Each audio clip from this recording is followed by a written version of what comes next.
بسم اللہ الرحمن الرحیم۔ آج یہ کہانی شروع کرنے سے پہلے آپ سب کے لیے یہ جاننا ضروری ہے کہ زمزم کی کھدائی سے پہلے حضرت عبد المطلب نے کیا دعا مانگی تھی۔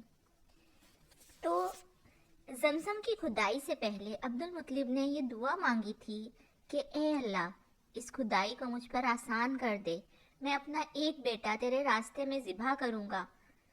اب جب کہ کنواں نکل آیا تو انہیں خواب میں حکم دیا گیا کہ اپنی منت پوری کرو، یعنی ایک بیٹے کو ذبح کرو۔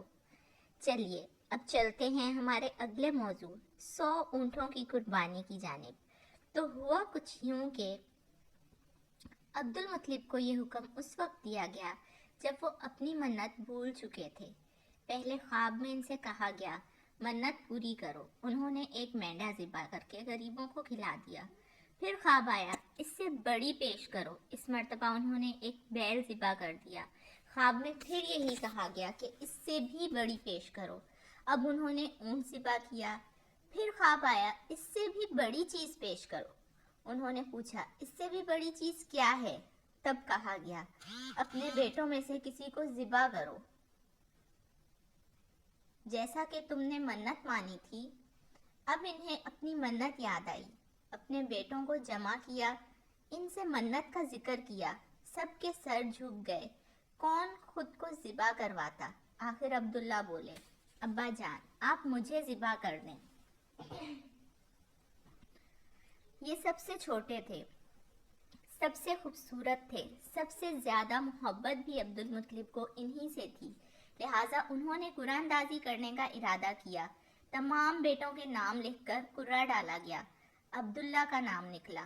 اب انہوں نے چھری لی، عبداللہ کو بازو سے پکڑا اور ذبح کرنے کے لیے نیچے لٹا دیا۔ جو ہی باپ نے بیٹے کو لٹایا، عباس سے ضبط نہ ہو سکا، فوراً آگے بڑھے اور بھائی کو کھینچ لیا۔ اس وقت یہ خود بھی چھوٹے سے تھے۔ ادھر باپ نے عبداللہ کو کھینچا، اس کھینچا تانی میں عبداللہ کے چہرے پر خراشیں بھی آئیں، ان خراشوں کے نشانات مرتے دم تک باقی رہے۔ اسی دوران بنو مخزوم کے لوگ آ گئے، انہوں نے کہا آپ اس طرح بیٹے کو ذبح نہ کریں، اس کی ماں کی زندگی خراب ہو جائے گی، اپنے رب کو راضی کرنے کے لیے بیٹے کا فدیہ دے دیں۔ اب سوال یہ تھا کہ فدیہ کیا دیا جائے۔ اس کی ترکیب یہ بتائی گئی کہ ایک کاغذ پر 10 اونٹ لکھے جائیں، دوسرے پر عبداللہ کا نام لکھا جائے۔ اگر 10 اونٹ والی پرچی نکلے تو 10 اونٹ قربان کر دیے جائیں، اگر عبداللہ والی پرچی نکلے تو 10 اونٹ کا اضافہ کر دیا جائے، پھر 20 اونٹ والی پرچی اور عبداللہ والی پرچی ڈالی جائے۔ اب اگر 20 اونٹ والی پرچی نکلے تو 20 اونٹ قربان کر دیے جائیں، ورنہ 10 اونٹ اور بڑھا دیے جائیں۔ اس طرح 10-10 کر کے اونٹ بڑھاتے جائیں۔ عبد المطلب نے ایسا ہی کیا، 10-10 اونٹ بڑھاتے چلے گئے۔ ہر بار عبداللہ کا نام نکلتا چلا گیا، یہاں تک کہ اونٹوں کی تعداد 100 تک پہنچ گئی۔ تب کہیں جا کر اونٹوں والی پرچی نکلی، اس طرح ان کی جان کے بدلے 100 اونٹ قربان کیے گئے۔ عبد المطلب کو اب پورا اطمینان ہو گیا کہ اللہ تعالیٰ نے عبداللہ کے بدلے 100 اونٹوں کی قربانی منظور کر لی ہے۔ انہوں نے کعبے کے پاس 100 اونٹ قربان کیے اور کسی کو کھانے سے نہ روکا، سب انسانوں، جانوروں اور پرندوں نے ان کو کھایا۔ امام ظاہری کہتے ہیں کہ عبد المطلب پہلے آدمی ہیں جنہوں نے آدمی کی جان کی قیمت 100 اونٹ دینے کا طریقہ شروع کیا۔ اس سے پہلے 10 اونٹ دیے جاتے تھے، اس کے بعد یہ طریقہ سارے عرب میں جاری ہو گیا، گویا قانون بن گیا کہ آدمی کا فدیہ 100 اونٹ ہے۔ نبی کریم صلی اللہ علیہ وآلہ وسلم کے سامنے جب یہ ذکر آیا تو آپ نے اس فدیے کی تصدیق فرمائی، یعنی فرمایا کہ یہ درست ہے، اور اسی بنیاد پر نبی کریم صلی اللہ علیہ وآلہ وسلم فرماتے ہیں میں 2 ذبیحوں یعنی حضرت اسماعیل اور حضرت عبداللہ کی اولاد ہوں۔ حضرت عبداللہ قریش میں سب سے زیادہ حسین تھے، ان کا چہرہ روشن ستارے کی مانند تھا۔ قریش کی بہت سی لڑکیاں ان سے شادی کرنا چاہتی تھیں، مگر حضرت عبداللہ کی حضرت آمنہ سے شادی ہوئی۔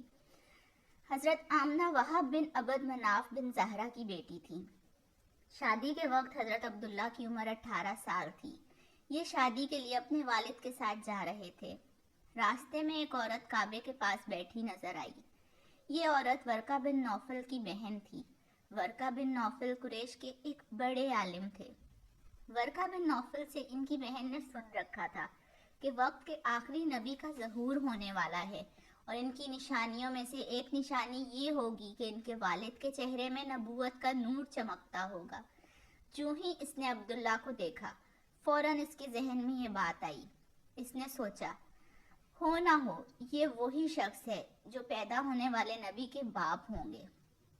चुनांचा इसने कहा, अगर तुम मुझसे शादी कर लो तो मैं बदले में तुम्हें इतने ही ऊंट दे दूंगी जितने तुम्हारी जान के बदले में ज़िबा किए गए थे। इस पर उन्होंने जवाब दिया, मैं अपने बाप के साथ हूँ, उनकी मर्जी के खिलाफ कुछ नहीं कर सकता, ना इनसे अलग हो सकता हूँ, और मेरे वालिद बाइज्जत आदमी हैं, अपनी कौम के सरदार हैं। बहरहाल इनकी शादी हजरत आमना से हो गई। आप कुरैश की औरतों में नस्ब और मकाम के एतबार से अफजल थीं। हजरत आमना हजरत अब्दुल्ला के घर आ गईं। आप फरमाती हैं, जब मैं माँ बनने वाली हुई तो मेरे पास एक शख्स आया, यानी एक फरिश्ता इंसानी शक्ल में आया।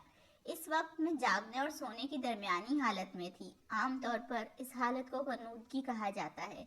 इसने मुझसे कहा, क्या तुम्हें मालूम है तुम इस उम्मत की सरदार और नबी की माँ बनने वाली हो? इसके बाद वो फिर इस वक्त आया जब नबी सल्लल्लाहु अलैहि वसल्लम पैदा होने वाले थे। इस मर्तबा इसने कहा, जब तुम्हारे यहाँ पैदाइश हो तो कहना, मैं इस बच्चे के लिए अल्लाह की पनाह चाहती हूँ हर हसद करने वाले के शर और बुराई से। फिर तुम इस बच्चे का नाम मोहम्मद रखना, क्योंकि इनका नाम तौरात में अहमद है। ज़मीन और आसमान वाले इनकी तारीफ करते हैं, जबकि कुरान में इनका नाम मोहम्मद है और कुरान इनकी किताब है।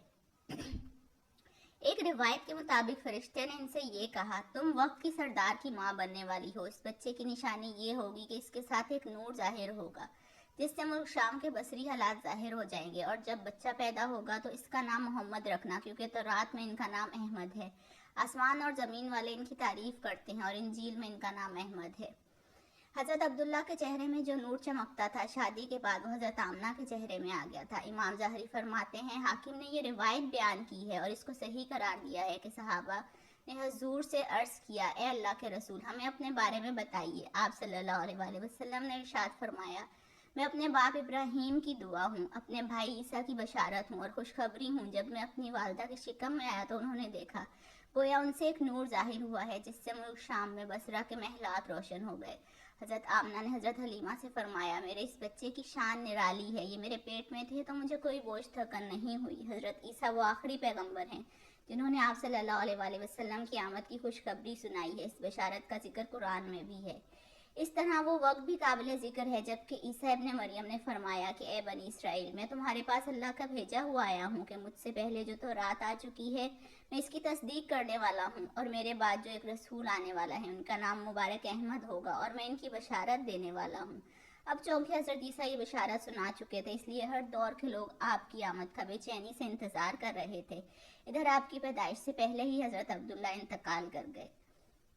हज़रत अब्दुल्ला एक तिजारती काफिले के साथ तिजारत के लिए गए थे। इस दौरान बीमार हो गए और कमज़ोर होकर वापस लौटे। काफिला मदीना मुनव्वरा से गुजरा तो हज़रत अब्दुल्ला अपनी ननिहाल यानी बनु नज्जार के यहाँ ठहरे। उनकी वालदा बनु नज्जार से थीं। एक माह तक बीमार रहे और इंतकाल कर